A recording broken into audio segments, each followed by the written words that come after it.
The soundtrack to today's video has been kindly supplied by the M1 motorway, because we're back at Sundon Pit again. I had to come back because over in that direction there's still more pits that I've not looked at yet at the northern end of the site. It's 3 degrees, we're getting some vicious blasts of wind, we're getting a mixture of rain and sleet. It doesn't really know what it wants to do on that front. There's just really cold, wet, nasty stuff falling out of the sky. And to top it all off, my right hip is killing me before I've even started today, so let's take it easy.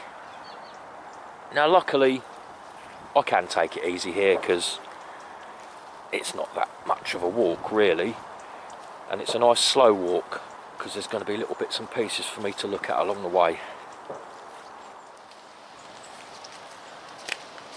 I need to be a bit careful with my camera in this weather because it's not waterproof, but the rain's coming and going, so I'll be able to whip it in and out as and when necessary. Apparently up north they've had a right storm going on. 90-mile-an-hour winds, and I saw some pictures on the internet this morning of snow. It looks quite full on up there at the moment. There you go, look, you know we're at Sundon Pit. We've had it comparatively okay down here. The wind got right up last night, but nothing like 90 mile an hour. That's enough to blow your pasty balm out your hand, isn't it, Chuck? I had to dodge a few fallen trees on the way here this morning, and it reminded me of something that happened a couple of years ago. It actually made me laugh when I remembered it while I was driving. I was in my Volvo, and I was going down a single track road, sort of near Berkhamsted and Ashridge Forest over that way, and it was really stormy, and a massive great big branch fell down and landed in the road in front of me. Like, you know, if I'd have been a couple of seconds ahead, it would have damaged the roof of my car. But I slammed the brakes on in front of this big branch that fell down, and it spanned the entire road. This was only a little single track lane, so I had to move it or turn round. And turning around my car on a single track lane is not that easy. So I got out of the car. I figured, you know, it's just about the right size that I can actually move this thing on my own. So I thought, right, well, I'll have to get out and drag it out of the way. Now while I'm sitting there contemplating the situation, some silly old tart, some silly rich cow in a Range Rover Vogue doing the school run, picking up her kids. She came up behind me, obviously couldn't get past, and she wasn't looking, she couldn't see the big branch across the road. So she's sitting there, she's sitting there behind me, bibbing her horn and doing all this at me, you know. So I went round the front of my car, I picked up this massive tree branch, I dragged it round the side of my car, dumped it in front of hers and drove off.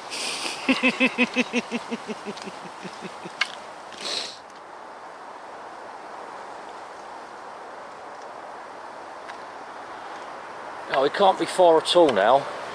I remember from walking this service road before, somewhere just down here on the right, there's a couple of potential entrance points into those northern pits. In fact, I might be able to see something just creeping up on me just there.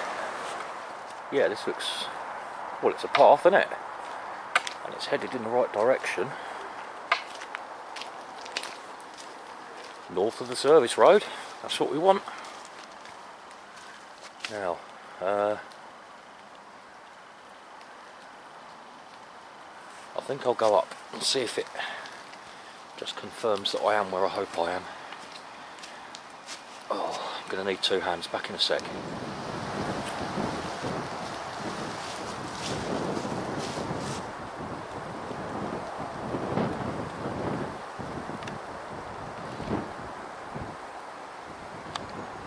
Hello down there, mate, you alright? You're not bothered by me, are you?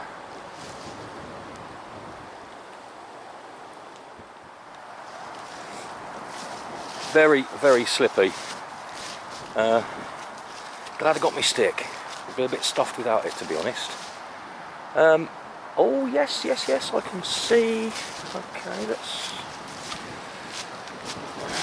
Bear with me. Little steps, little steps. Oh. Yeah, they look like pits. God. Excellent, right, yeah, that's going to take me where I want to go. Now luckily, I've got to know this all pretty well now, even though I've not been in that bit there. I've got that satellite image burnt into my brain now. So that chalky looking track there, I'm pretty sure, oh, rain on the lens, I'm pretty sure that's the one I want.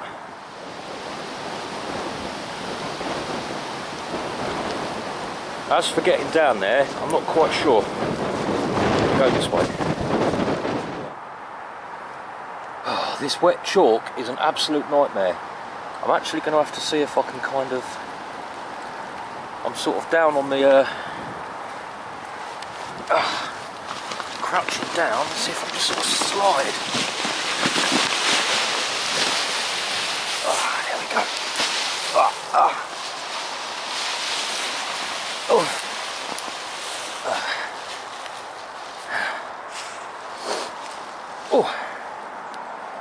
Oh God. Oh, right. I really am going to have to take it easy. Well, I've got absolutely no chance of getting back up that, so I'm going to have to find a different way back. There's plenty of them. Be alright. Oh, there we go. Burnt out vehicle number 1. I wonder how many we'll see. Right, let's follow our chalky track. And it should take me to what I've seen on the satellite image. It's been quite a wide open area with a lot of motocross and off-road tracks going through it. And if I work my way through there and head a little bit further deeper down into the pit, I think the woods there are probably the oldest part of the pit. The bit that got worked first, and the bit that fell out of use first.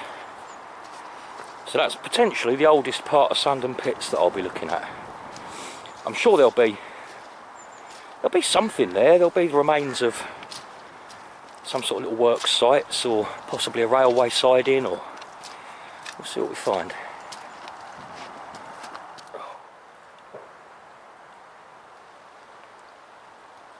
Judging by the double sets of ruts in the ground, this is actually four-wheel drive trucks come through here, probably as well as the motocross boys.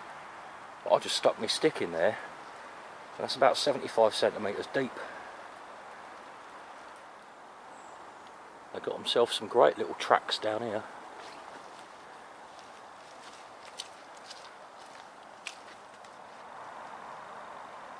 I've got to be so careful on this.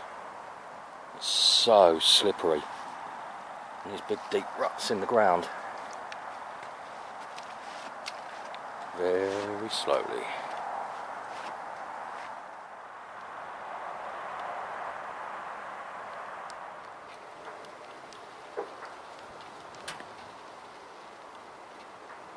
I didn't even know the pikeys knew about this place.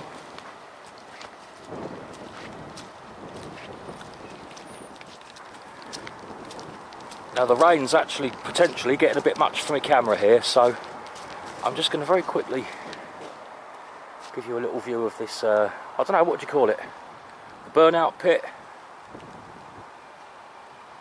Donut drive.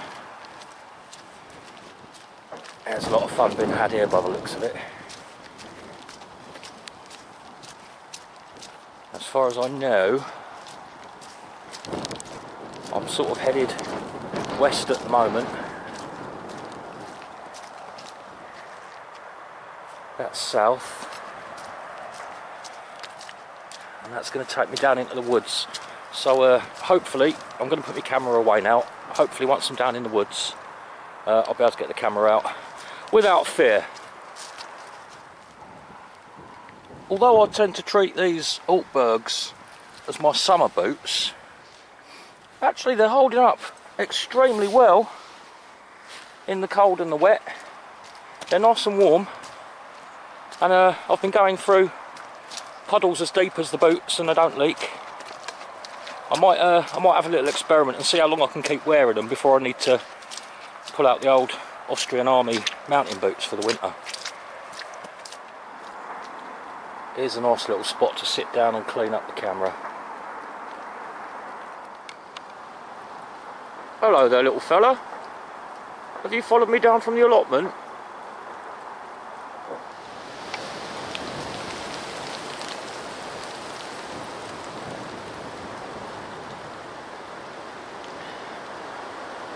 Cheers, big ears. That'll be coming straight back out the other end in about 10 minutes time.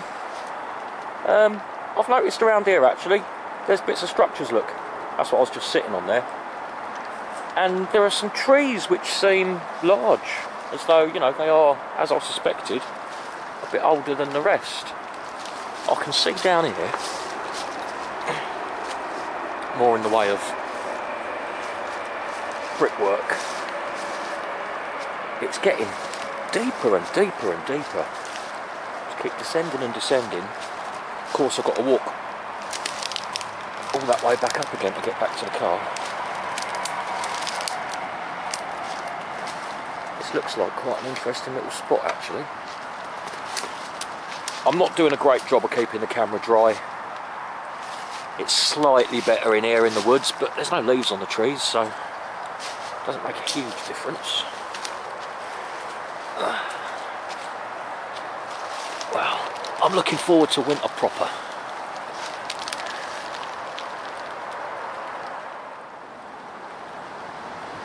There's a big old lump of brick there that used to be something. If it wasn't so wet and slippery, I'd love to climb out onto that tree.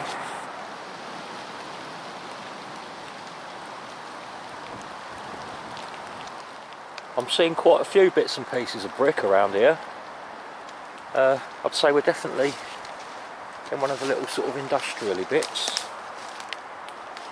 And what else I've just noticed is just off down here, there's a big cut in the land. It's pretty straight and pretty uniform, and it's making me wonder. It goes off in the direction of the railway sidings. The railway sidings which are right next to the spooky tunnel and the hidden bunkers. So it makes me think that this here might be an old railway siding. Maybe this was where they were carting off the chalk down to the main line.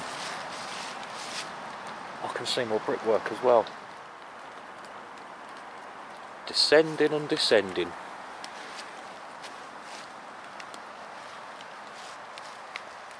There's bits and pieces of brickwork all over the place, look. Covered in moss.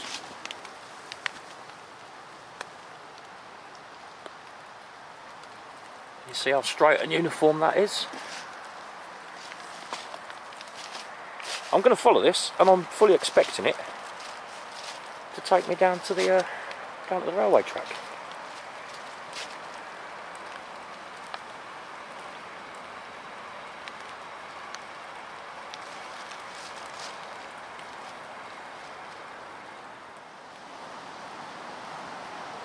These big blocks, they're a bit like sections of pillar or something, don't they? Big brick pillars holding something up. They've fallen over and broken into chunks. That's how they look anyway. Actually, all these bits of brick sticking out the ground, it's making the walking a little bit easier. It gives me something to clamp my boots onto. Bit of ironwork sticking out the ground here.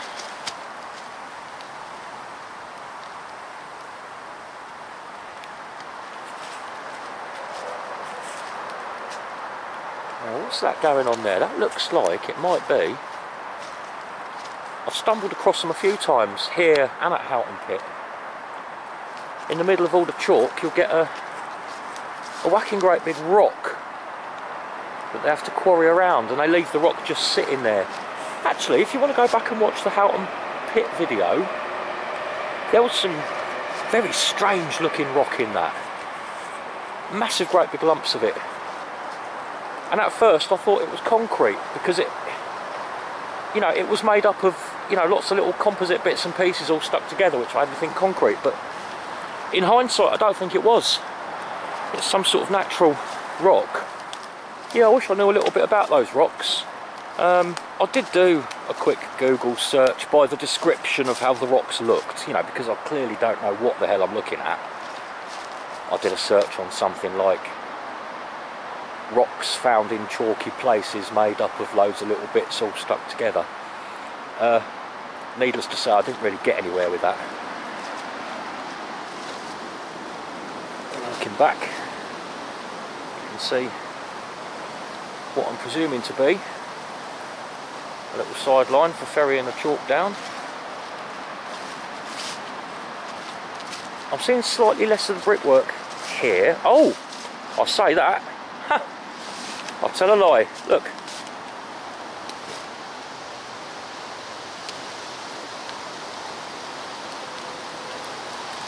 That's actually built into the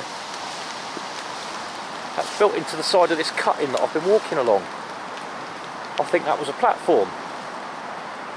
Maybe that's what those big pillory things are. They're just chunks of platform that are broken away. Yeah. Right. What do you reckon? This is going to take me straight down to bunker, I think, to be honest. I've not mentioned the big cat for a while, but don't worry, I'm always on the lookout. I've been doing it today. Keeping an eye on the sandy bits and the muddy bits, looking out for paw prints and whatnot. Any big old leopard chod with rabbit skulls in it. No joy so far, but I'm always on the lookout, and one day I might find something interesting. It has occurred to me on a number of occasions that that cat could be looking right at me, and I wouldn't know a thing about it. Anybody recognise what that might be off? Something with an air intake in the bonnet, by the looks of it. Something with a pretty serious engine.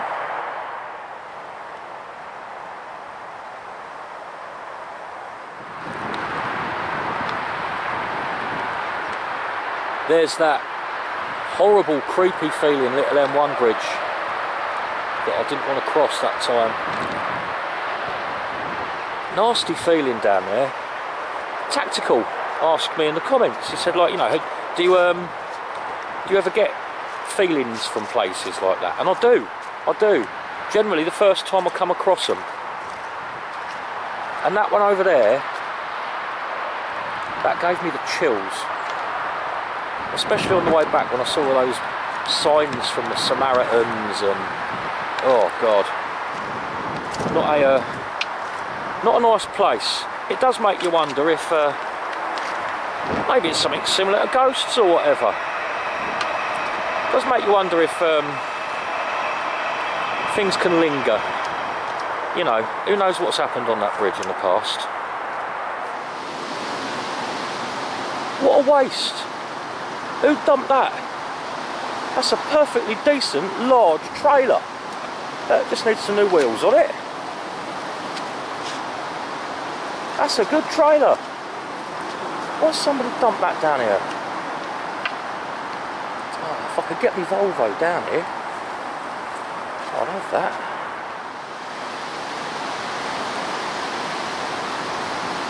That's one of the good things about walking in the winter.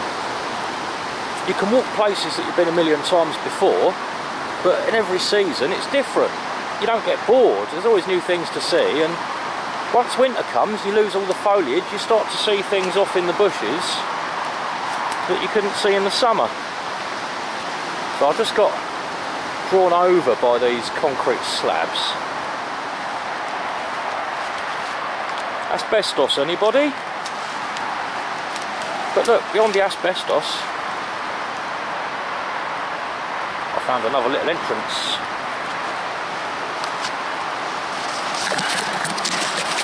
I'm not going to be calling in any holes today, but maybe in better weather. I'll pop down there and have a look. I need to come back here with somebody one day, because that big abandoned tunnel, the buried abandoned tunnel, I want to go properly in there. I want to get right down in there and have a proper look. Because do you remember there's that bit of funny looking machinery down at the end? I want to see what it is. I want to get down there and have a good look around. But there isn't a hope in hell that I'm going to go down into that tunnel on my own. There's no mobile phone signal in there. There's nobody around here. And there's a very steep, wet, slippery slope from the mouth of the tunnel, where it's been blocked up, down into the tunnel where I want to be. So for a start, I want a second person in case I get stuck down there. And between the two of us, I think we should also be carrying a bit of rope. I'll see if I can convince somebody one day, and we'll have a proper explore of that tunnel, and we'll have a preliminary explore of that tunnel. Right, now look where we are. Been here a few times, haven't we? We're back on the familiar part of the pit now. Stopped here a few times for a chat. There's the old air gun target. I'll tell you what, whoever it is who's coming down here and shooting all the signs, they're being a bit obvious about it. You know, if you've got somewhere to go and shoot your gun, well, you shouldn't really do it. Don't make it so damn obvious what you're doing, for Christ's sake. I've really hobbled most of this little walk. So while I know exactly where I am, not that you can really get lost in Sundon Pit anyway, but while I know exactly where I am, and I know the easiest route back to the car, I'm going to head back, double back on myself, work my way over to the service road, because it's uphill all the way back to Sundon now. I did actually get lost. Was it the last walk? When I went to Coombe Hill, Checkers, and the one with the fort on it, Pulpit Hill. Yeah, I think that was the last video. When I'd finished making the video up at the fort, I'd been caught up in my own little world, wandering around filming things, not paying any attention to where I was, and to be honest, thinking, well, I'm right next to Checkers, I'm not exactly in the middle of nowhere, but I made a stupid mistake, and when I'd finished that video and headed off back to the car, I just absent-mindedly started following the first path I came across leading down off the hill. Didn't even occur to me. I think half the reason I followed that path was because I saw the dog walkers go that way, and I thought, oh, that's the way to go. But there was more than one path, and that took me down completely the wrong side of the hill. And it took me probably a good 20 minutes of walking before I realised I'd gone the wrong way. And then all of a sudden, I had to get my OS map and my compass out. By this point, we were about 20 minutes from nightfall, figure out where I was and how to get back to where I wanted to be. I mean, luckily, I do alright with an OS map and a compass. You can find yourself anywhere, you know, find where you want to go, wherever it is. But it's made me think, you know, especially with the nights coming in quicker, I should be a little bit more careful. Here we go, look. There's our bunker. Entrance 1. Entrance 2. I wouldn't have been stranded on Pulpit Hill for the night anyway, even if I hadn't found my way out of there, because I had that police helicopter just buzzing me constantly. Right, you probably won't see me next week. Well, you won't see me next weekend. Yet again, I'm being forced to work 12 days on the trot without a day off. I know what that does to me, so to be honest, even the weekend after that, I'm going to be recovering. I think what I might do that weekend, because I'm going to be desperate to get out by then, absolutely desperate, but I don't know if walking's going to be on the cards or not, because I'm not doing particularly well at the moment with the arthritis and whatnot. So I think it might be sensible to book myself some tickets to a museum, maybe. I've got Tring Museum in mind. I've not been there for 25 plus years, and it's an amazing place. It's like a museum of. It's part of the Rothschild collection. Yes, them Rothschilds. They own most of the land around there. It's like a taxidermy museum.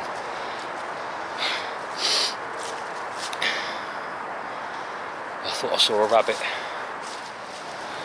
So between now and when I next do a video, I'm basically just going to be working in pain, miserable as you know what, and looking for another job. Anyway, that aside, I refuse to let that ruin the rest of my weekend. That aside, I think we'll say Tring Museum, yeah? I'll book myself a ticket, and I'll see you at Tring Museum.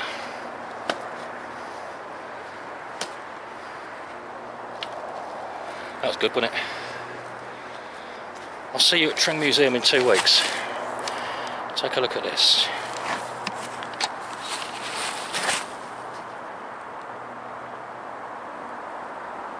Take care.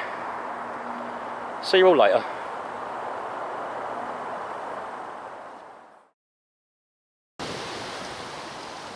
Old man's beard.